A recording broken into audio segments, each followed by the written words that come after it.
ಎಲ್ಲ ನನ್ನ ಪ್ರೀತಿಯ ವೀಕ್ಷಕರಿಗೆ ಅಪ್ಡೇಟ್ ಮಿನಿಟ್ಸ್ ಕನ್ನಡ ಯೂಟ್ಯೂಬ್ ಚಾನಲ್ಗೆ ಸ್ವಾಗತ. ಗೃಹಲಕ್ಷ್ಮಿ 21ಕಂತೂ 6,000 ಒಂದಲ್ಲ ಎರಡಲ್ಲ, ಮತ್ತೊಮ್ಮೆ ಕೇಳಿಸ್ಕೊಳ್ಳಿ, 6,000 6,000 ರೂಪಾಯಿ ಹಣ ಇಂದು ಬೆಳಿಗ್ಗೆನೇ ಜಮೆ ಆಯಿತು ಸ್ನೇಹಿತರೆ. ಶುಭ ಸುದ್ದಿ ಅಂತಲೇ ಹೇಳ್ಬೋದು. ನಾನು ಮತ್ತೊಮ್ಮೆ ಹೇಳ್ತಾ ಇದ್ದೀನಿ, 7:45 ಹಣ ಜಮೆ ಆಯಿತು. ಇಂದು ಬೆಳಿಗ್ಗೆ 7:45 ಎಲ್ಲರ ಅಕೌಂಟಿಗೂ ಹಣ ಬಂದುಬಿಡ್ತು ಆ್ಯಂಡ್ ಹಣ ಎಲ್ಲರ ಅಕೌಂಟಿಗೂ ಬಂದು ಬಿದ್ದಾಯಿತು.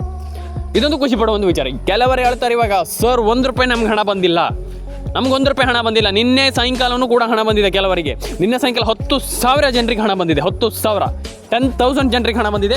ಇದು ನಿಖರವಾಗಿರುವಂಥ ಸುದ್ದಿ ಸ್ನೇಹಿತರೆ. ನಾವಿಲ್ಲಿ ಫೇಕ್ ನ್ಯೂಸನ್ನು ಕೊಡೋದಿಲ್ಲ. ನಾನು ಮತ್ತೊಮ್ಮೆ ಹೇಳ್ತಾ ಇದ್ದೀನಿ, ಯಾಕಂತಂದರೆ ಇಲ್ಲಿ ನಿನ್ನೆ ಸಂಜೆ ಸಾಯಂಕಾಲ ಅಂತಲೇ ಹೇಳ್ಬೋದು, ಮಿನಿಮಮ್ ಅಂತಂದರೂ ಕೂಡ 10,000 ಜನರಿಗೆ 10,000 ಜನರಿಗೆ ಹಣ ಬಂದಿರುವಂಥದ್ದು. 10,000 ಜನರಿಗೆ ಇಲ್ಲಿ ಹಣ ಬಂದಿರುವಂಥದ್ದು.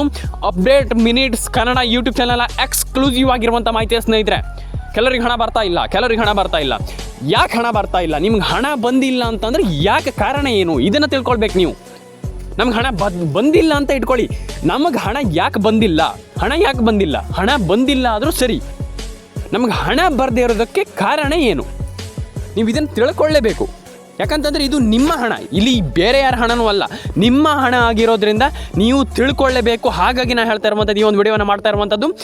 ದಯವಿಟ್ಟು ಎಲ್ಲರೂ ಕೂಡ ಶೇರ್ ಮಾಡಿ, ಲೈಕ್ ಮಾಡಿ, ಕಮೆಂಟನ್ನು ಮಾಡ್ಕೊಳ್ಳಿ ಸ್ನೇಹಿತರೆ. ನಾನು ಮತ್ತೊಮ್ಮೆ ಕೇಳ್ಕೊಳ್ತಾ ಇದ್ದೀನಿ, ದಯವಿಟ್ಟು ಲೈಕ್ ಆ್ಯಂಡ್ ಶೇರ್ ಆ್ಯಂಡ್ ಕಮೆಂಟನ್ನು ಮಾಡ್ಕೊಳ್ಳಿ ಸ್ನೇಹಿತರೆ.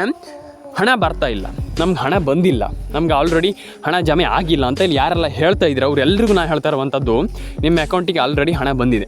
ನೀವು ಬೇಕಾದರೆ ಚೆಕ್ ಮಾಡ್ಕೊಳ್ಳಿ. ಬಂದಿಲ್ಲ ಅಂತ ಇದ್ದರೆ ನಮ್ಮ ಒಂದು ಕಮೆಂಟ್ ಸೆಕ್ಷನಲ್ಲಿ ಬಂದುಬಿಟ್ಟು ಕಮೆಂಟ್ ಮಾಡಿ. ನಿಮ್ಗೆ ಅಂಥದ್ರಲ್ಲೂ ಹಣ ಜಮೆ ಆಗಬೇಕು, ಹಣ ಬಂದಿಲ್ಲ, ನಮಗೆ ₹1 ನಯ ಪೈಸೆ ಕೂಡ ಸರ್ಕಾರದಿಂದ ಹಣ ಬಂದಿಲ್ಲ, ಏನಿದು ಸರ್ಕಾರ, ನನಗೆ ಅರ್ಥ ಆಗ್ತಾ ಇಲ್ಲ, ಇದು ಸರ್ಕಾರದ ಒಂದು ಚೂರು ನನಗೆ ಅರ್ಥ ಆಗ್ತಾ ಇಲ್ಲ, ಇಲ್ಲಿ ಸರ್ಕಾರ ಏನು ಮಾಡ್ತಾ ಇದೆ ಅಂತ ನನಗೆ ಅರ್ಥ ಆಗ್ತಾ ಇಲ್ಲ ಅಂತ ಯಾರು ಹೇಳ್ತಾ ಇದ್ದೀರೋ ಅವರೆಲ್ಲರಿಗೂ ನಾನು ಹೇಳ್ತಾ ಇರುವಂಥದ್ದು, ದಯವಿಟ್ಟು ಇಲ್ಲಿ ಎಲ್ಲರೂ ಕೂಡ ನಾನು ಹೇಳ್ತಾ ಇರುವಂಥದ್ದು, KYC ಒಂದು ಮಾಡ್ಕೊಳ್ಳಿ.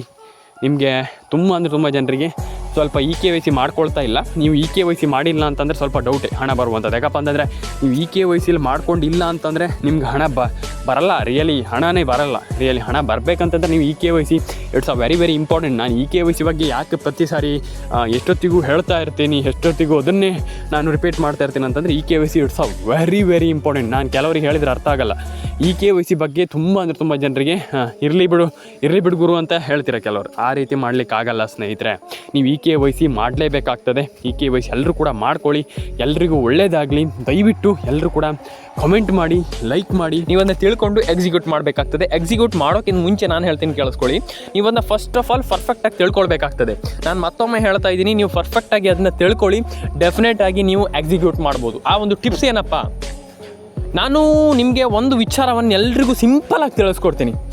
ಈ ಒಂದು ಗೃಹಲಕ್ಷ್ಮಿ ಯೋಜನೆಯಲ್ಲಿ ಟಿಪ್ಸ್ ಇದೆ, ಆದರೆ ನಿಮಗೆ ಕಂಪ್ಲೀಟಾಗಿ ಹಣ ಬರುತ್ತೆ, ಹಣ ಬಂದೇ ಬಿಡುತ್ತೆ ನಾಳೆ ಅಂತ ಹೇಳಲಿಕ್ಕಾಗಲ್ಲ. ಇದೇನು ಸರ್ ಇದು ಟಿಪ್ಸ್ ಇದೆ ಅಂತಂದ್ರೆ ಹಣ ಬರಲ್ಲ ಅಂತ ಹೇಳ್ತಾ ಇದ್ದೀರಾ, ಏನಿದು ಏನು ನಮಗಿಲ್ಲಿ ಅರ್ಥ ಆಗ್ತಾ ಇಲ್ಲ ಇದೆ ಅಂತ ನೀವು ಇಲ್ಲಿ ಹೇಳ್ಬೋದು. ಆದರೆ ಇದು ಸತ್ಯ, ಇದು 100% ಟ್ರೂ. ಯಾಕಪ್ಪ ಅಂತಂದರೆ ಇಲ್ಲಿ ನಿಮ್ಗೆ ಹಣ ಬರುತ್ತೆ ಅಂತ ನಾನು ಹೇಳಿದೆ, ಆದರೆ ಇವತ್ತೇ ಹಣ ಬರುತ್ತೆ ಅಂತ ನಾನು ಹೇಳಿಲ್ಲ. ನಾನು ಮತ್ತೊಮ್ಮೆ ಹೇಳ್ತೇನೆ, ಕೇಳಿಸ್ಕೊಳ್ಳಿ. ನಿಮ್ಗೆ ಹಣ ಬರುತ್ತೆ, ಆದರೆ ನೀವು ಈ ಟಿಪ್ಸನ್ನು ಫಾಲೋ ಮಾಡಿ. ನಾನು ಮತ್ತೊಮ್ಮೆ ಹೇಳ್ತಾ ಇದ್ದೀನಿ, ನಿಮ್ಗೆ ಹಣ ಜಮೆ ಆಗುತ್ತೆ, ನೀವು ಈ ಟಿಪ್ಸನ್ನು ಫಾಲೋ ಮಾಡಿ. ಏನು ಆ ಟಿಪ್ಸು? ಒಂದು ಫಸ್ಟ್ ಆಫ್ ಆಲ್ ನಿಮ್ಮ ಒಂದು ಮೊಬೈಲ್ ನಂಬರ್ನ ದಯವಿಟ್ಟು ನಿಮ್ಮೊಂದು ಮೊಬೈಲ್ ನಂಬರನ್ನು ಚೇಂಜ್ ಮಾಡಲಿಕ್ಕೆ ಹೋಗಬೇಡಿ. ನಿಮ್ಮೊಂದು ಫೋನ್ ನಂಬರನ್ನ ಚೇಂಜ್ ಮಾಡಲಿಕ್ಕೆ ಹೋಗಬೇಡಿ. ಆ್ಯಂಡ್ ಅದೇ ಮೊಬೈಲ್ ನಂಬರ್, ಏನೇನು ಮೊಬೈಲ್ ನಂಬರ್ ಇದೆ ಅದನ್ನೇ ಇಟ್ಕೊಳ್ಳಿ. ಡೆಫಿನೆಟಾಗಿ ಅದನ್ನ ಇಟ್ಕೊಳ್ಳಿ. ಅದನ್ನ ನೀವು ಚೇಂಜ್ ಮಾಡ್ತೀರಾ ಅಂತಂದರೆ, ಒಂದು ವೇಳೆ ಚೇಂಜ್ ಮಾಡ್ತೀರಾ ಅಂತಂದರೆ ನಿಮ್ಗೆ ಹಣ ಬರಲ್ಲ. ನಾನು ಮತ್ತೊಮ್ಮೆ ಹೇಳ್ತಾ ಇದ್ದೀನಿ, ನಿಮ್ಗೆ ಹಣ ಬರಲ್ಲ. ನೀವು ಹಣವನ್ನು ಪಡ್ಕೊಳ್ಬೇಕು ಅನ್ನೋ ಹಾಗಿದ್ದರೆ ನೀವು ಅದನ್ನ ಚೇಂಜ್ ಮಾಡಲಿಕ್ಕೆ ಹೋಗಬೇಡಿ. ಡೆಫಿನೆಟಾಗಿ ಎಲ್ರಿಗೂ ಒಳ್ಳೆಯದಾಗುತ್ತೆ, ಎಲ್ರಿಗೂ ಹಣ ಬರುತ್ತೆ. ನಾನು ಅದಕ್ಕೆ ಹೇಳ್ತಾ ಇರುವಂಥದ್ದು, ನೀವು ನಿಮ್ಮ ಫೋನ್ ನಂಬರನ್ನು ಒಂದನ್ನು ಚೇಂಜ್ ಮಾಡಲಿಕ್ಕೆ ಹೋಗಬೇಡಿ. ನಾನು ಮತ್ತೊಮ್ಮೆ ಮಗದೊಮ್ಮೆ ಯಾಕೆ ಹೇಳ್ತಾ ಇದ್ದೀನಿ ಅಂತಂದರೆ, ನೀವಿಲ್ಲಿ ಈ ಹಣವನ್ನು ಮತ್ತು ನೀವಿಲ್ಲಿ ಇದನ್ನು ಚೇಂಜ್ ಮಾಡಿದರೆ ನಿಮಗೆ ಒಂದಿಷ್ಟು ಪ್ರಾಬ್ಲಮ್ಗಳಾಗ್ತದೆ. ಏನಪ್ಪ ಅಂತಂದರೆ ನಿಮ್ಗೆ ಹಣ ಬರಲ್ಲ, ಒಂದಿಷ್ಟು ಇದೇ ರೀತಿ ಪ್ರಾಬ್ಲಮ್ಗಳಾಗ್ತದೆ. ನಾನು ಅದಕ್ಕೆ ಹೇಳ್ತಾ ಇರುವಂಥದ್ದು, ನೀವು ಸ್ವಲ್ಪ ಅದನ್ನು ಎಕ್ಸಿಕ್ಯೂಟ್ ಮಾಡುವಾಗ ಸ್ವಲ್ಪ ಹುಷಾರಾಗಿರಬೇಕು ಆ್ಯಂಡ್ ಅದನ್ನು ಕಂಪ್ಲೀಟಾಗಿ ಸರಿ ಮಾಡ್ಕೊಳ್ಬೇಕಂತ ಹೇಳ್ತಾ, ಎಲ್ರಿಗೂ ಒಳ್ಳೆಯದಾಗಲಿ. ಲೈಕ್ ಮಾಡ್ಕೊಳ್ಳಿ, ಶೇರ್ ಮಾಡ್ಕೊಳ್ಳಿ, ಸಬ್ಸ್ಕ್ರೈಬನ್ನು ಮಾಡ್ಕೊಳ್ಳಿ. ಎಲ್ರಿಗೂ ಒಳ್ಳೆಯದಾಗಲಿ. ಎಲ್ಲರೂ ಕೂಡ ಕಮೆಂಟ್ ಸೆಕ್ಷನಲ್ಲಿ ಬಂದುಬಿಟ್ಟು ಕಮೆಂಟನ್ನು ಮಾಡಿ. ನಿಮ್ಮೆಲ್ಲರಿಗೂ ಒಳ್ಳೆಯದಾಗಲಿ. ಎಲ್ಲರೂ ಕೂಡ ಹಣವನ್ನು ಪಡ್ಕೊಳ್ಳಿ, ಎಲ್ರಿಗೂ ಒಳ್ಳೆಯದಾಗಲಿ ಅಂತ ಹೇಳ್ತಾ ಎಲ್ಲರೂ ಕೂಡ ಲೈಕ್ ಆ್ಯಂಡ್ ಶೇರ್ ಆ್ಯಂಡ್ ಕಮೆಂಟನ್ನು ಮಾಡ್ಕೊಳ್ಳಿ. ಸಿಗೋಣ ಸ್ನೇಹಿತರೆ ನೆಕ್ಸ್ಟ್ ವಿಡಿಯೋದಲ್ಲಿ. ಎಲ್ಲರಿಗೂ ಟಾಟಾ ಬಾಯ್ ಸ್ನೇಹಿತರೆ.